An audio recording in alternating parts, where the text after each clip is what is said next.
La sorcellerie. Un mot chargé d'histoire, de mystère et de peur.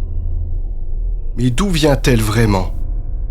Pour comprendre ses origines, nous devons remonter des milliers d'années en arrière, jusqu'à l'époque préhistorique.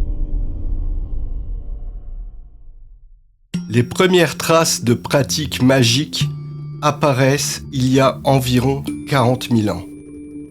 Les peintures rupestres trouvées dans des grottes, comme celle de Lascaux en France, suggèrent des rituels liés à la chasse ou à la survie. Les chamans, figures centrales des premières communautés humaines, étaient considérés comme des médiateurs entre le monde des vivants et celui des esprits. En 3100 avant Jésus-Christ, les Égyptiens attribuent à leurs prêtres magiciens le pouvoir de guérir, de protéger et de prédire l'avenir. Les sorts inscrits sur les papyrus magiques montrent un mélange de médecine et de croyances mystiques.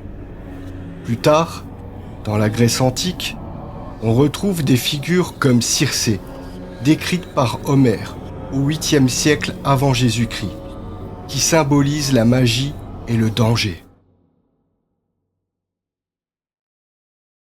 Que ce soit en Chine, où la magie alchimique apparaît dès 2000 ans avant Jésus-Christ, ou en Australie avec les récits du temps du rêve, la sorcellerie est universelle.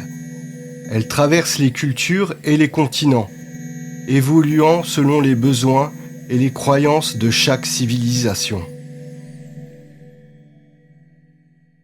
Au fil des siècles, la sorcellerie a pris des formes multiples, source de pouvoir, mais aussi de peur.